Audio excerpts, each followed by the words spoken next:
Bismillahirrahmanirrahim. Assalamualaikum warahmatullahi wabarakatuh. InsyaAllah pada pagi ini kita akan sambung lagi tajuk daripada minggu lepas berkenaan dengan Allah bersifat sama.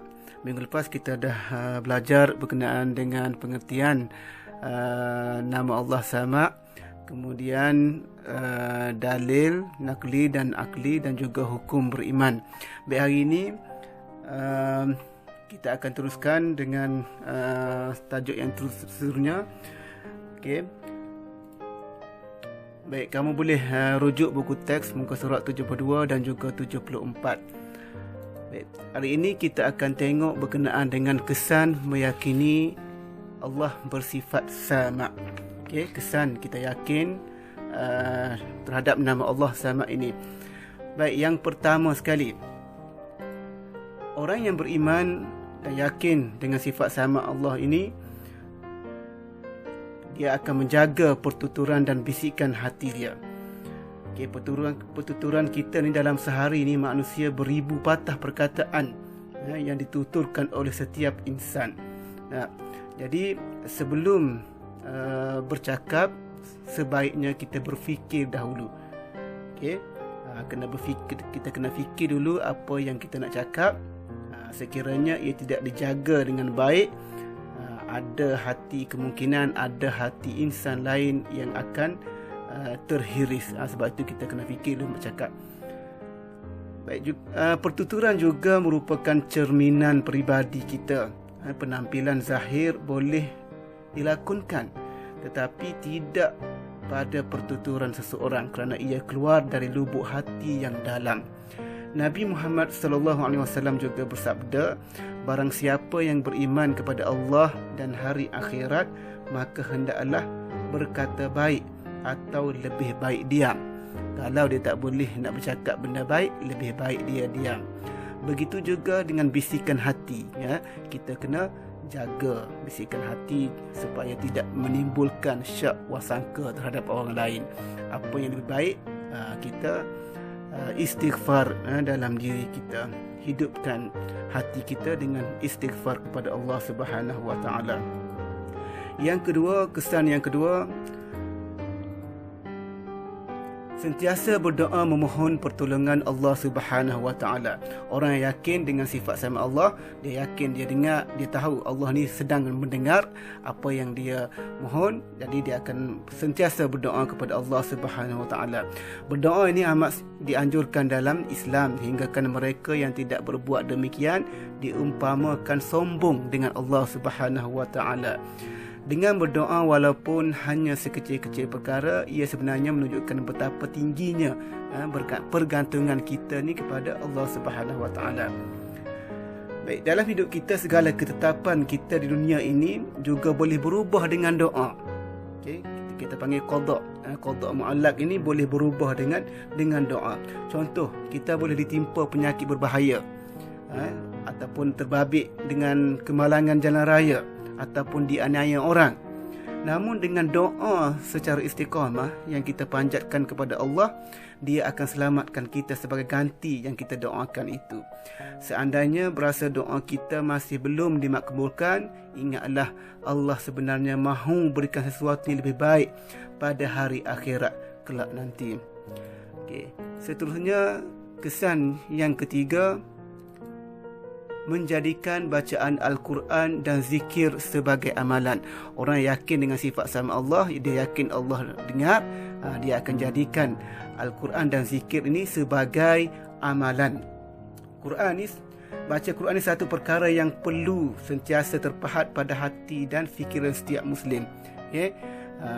Membaca Quran itu bukan hanya mampu memperoleh pahala bacaannya sahaja, malah ia bakal menjadi penyelamat, pelindung serta syafaat kepada pembacanya pada hari akhirat nanti. Kita kena set dalam minda kita bahawa baca Quran ni bukan hanya dapat pahala, tetapi dia ni boleh jadi penyelamat kita di akhirat kelak. Okay? Begitu juga dengan zikir, jadikan sebagai amalan, kerana zikir ini boleh menenangkan jiwa kita. Seterusnya, yang keempat, kesan yang keempat, kesan kita meyakini Allah bersifat sama. Yang keempat, menjauhi maksiat lidah seperti mengeluarkan perkataan yang kotor dan kesat serta mengumpat. Maksiat lidah, maksiat ni dosa lah. Dosa lidah seperti mengeluarkan perkataan yang kotor dan kesat serta mengumpat. Mengumpat, jangan sekali-kali kita bercakap mengenai hal atau aib seseorang sekiranya kita tidak mahu orang lain berbicara mengenai diri kita juga. Mengumpat ni memang mudah, sentiasa berlaku, memang mudah. Contohnya apabila kita tengok kawan kita, ataupun tengok pasangan pengantin baru, macam tak cun, tak secocok kan, kita mengumpat di belakang. Jadi adakah kita sanggup bertemu dan mohon maaf kepada orang yang kita umpat itu? Dosa kita dengan manusia, kita kena selesai dengan manusia. Dosa dengan Allah boleh kita bertaubat, boleh kita ampun. Tapi kalau dosa kita dengan manusia, kita kena cari orang tu untuk kita mohon maaf kepada dia. Jika kita tidak mampu membuat demikian, tak mampu nak mohon maaf dengan manusia, maka seluruh amalan kebaikan yang kita lakukan akan terhapus dan berpindah milik kepada orang yang kita umpat itu. Hati-hati, jangan mengumpat orang. Berat natijahnya, kan? Segala amalan kita akan terhapus dan dipindah kepada orang yang kita umpat akan itu, sekiranya kita tidak memohon maaf kepada dia. Mengumpat ni juga Allah sebut dalam Quran, Allah ibaratkan seperti dia sedang memakan daging saudaranya sendiri. Betapa jijiknya amalan mengumpat itu apabila Allah bandingkan seperti memakan daging saudara kita yang sudah mati. Nak cerita kata jijik kotornya mengumpat ini. Baik, seterusnya, kesan yang seterusnya, yang kelima, iaitu hidup diberkati Allah.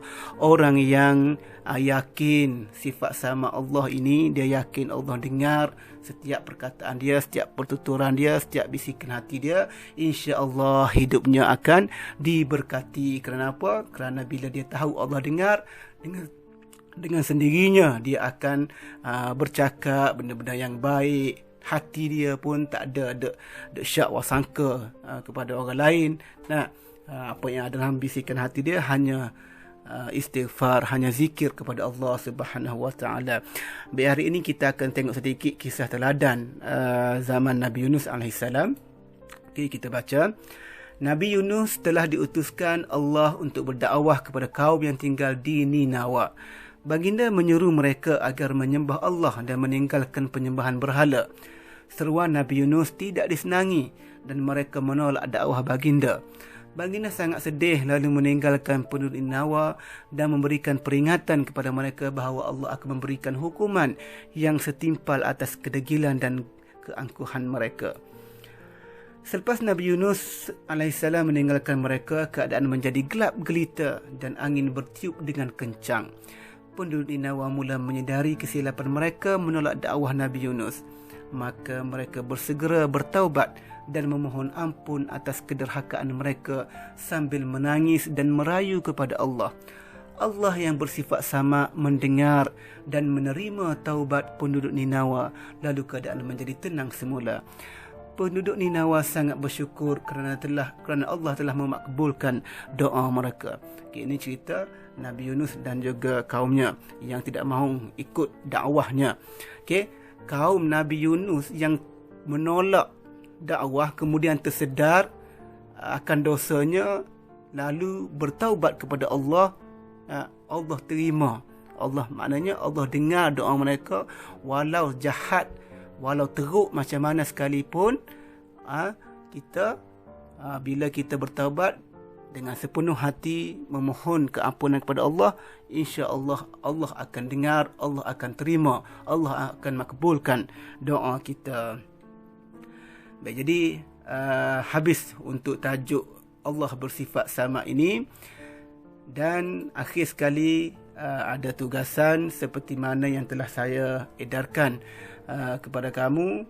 Tugasan yang bertarikh 1 hari bulan 2. Silap sepatutnya 2 hari bulan 2. Okey, ada dua tugasan A dan B.